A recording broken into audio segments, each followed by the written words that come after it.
Yes, nongeye kubasuhuza cyane kubifuriza amahoro aho muri mwese abanyarwanda mu nce zitandukanye z'igihugu muherereyemo, mukomeze kugubwa neza ku isi yose hirya no hino muri rusange.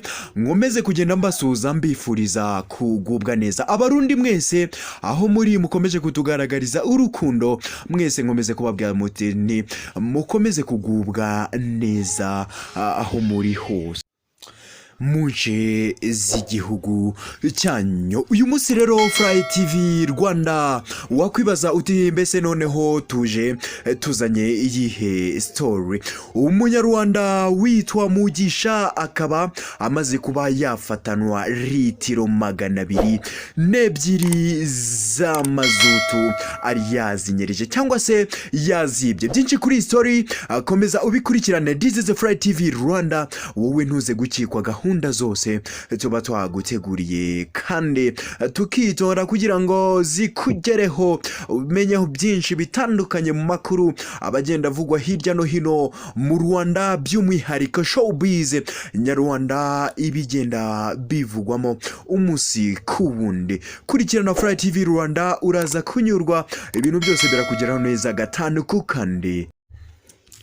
Yes, uyu mugabo rero akaba yaje kuba yafatanwa cyangwa se yafatirwa mu cyuho ubwo yaratwaye izi litiro 202 za mazutu bikekwa kandi bikomeje kuvugwa ko uyu mugabo yari amaze kuba yaziba. Uyu mugabo Daniel kandi ufite imyaka 30 y'amavuko akaba yafatiwe mu karere ka Nyagatare, aho ni mu murenge wa Karangazi, akaba mu kagari ka Ndama, aho ni mu mudugudu wa Ala Yange. Umuvugizi wa polisi mu ntara y'Iburasirazuba CIP Hamdun Twizeyimana yavuze ko Mugisha yafashwe mu ijoro arimo gutunda iriya mazutu. Yagize ati abashinzwe umutekano babanje kumubona atwaye ibintu kuri moto, ntibamenye ibyo ari byo arabacika. Nyuma muri iryo joro arongera aragaruka,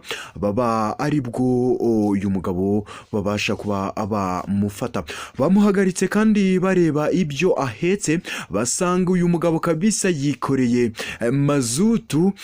Yahise kandi abajyana aho arimo kubika iyo mazutu, nibwo abapolisi ndetse n'abashinzwe umutekano basanga aho afite andi majerekani arimo za mazutu. CIP Twizeyimana yavuze ko Mugisha yahise avuga ko amavuta ayagura ku bakozi ba kompanyi ikora mu umuhanda nabo baba bayibye mu makamyo, ariko yanga kuba yavuga amazina y'abo bantu bafashwe biba iyo mazutu. Yavuze ko kandi yaramaze kubaguraho litiro 202 ari nazo uyu mugabo yabashije kuba yafatanwa.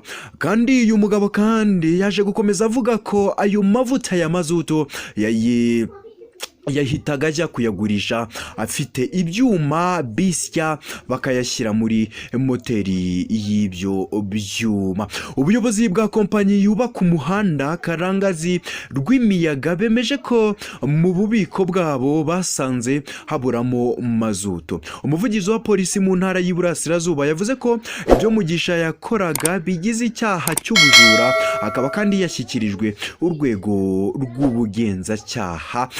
Nta rundi ni RIB rukorera muri sitasiyo ya polisi ya Rwimiyaga. Mu gihe kandi hagikomeje iperereza nk'uko bigaragara ku rubuga rwa internet rwa polisi y'u Rwanda, itegeko nomero 68 ryo kuri tariki 30 z'ukwezi kwa munani umwaka w'2018 riteganya ibyaha n'ibihano muri rusange. Ingingo y'Ijana na 66 ivuga ko umuntu wese uhamijwe yahamijwe n'urukiko icyaha cyo kuba yakwiba ahanishwa igifungo kitari munsi y'umwaka umwe ariko kitarenze imyaka 2, ihazabu y'amafaranga y'u Rwanda atari munsi ya miliyoni 1 ndetse atarenze miliyoni 2 z'amanyarwanda, imirimo y'inyungu rusange mu gihe cy'amezi 6 cyangwa kimwe gusa muri ibyo bihano. Ingingo kandi y'167 ikaba kandi ivuga ko ibihano ku cyaha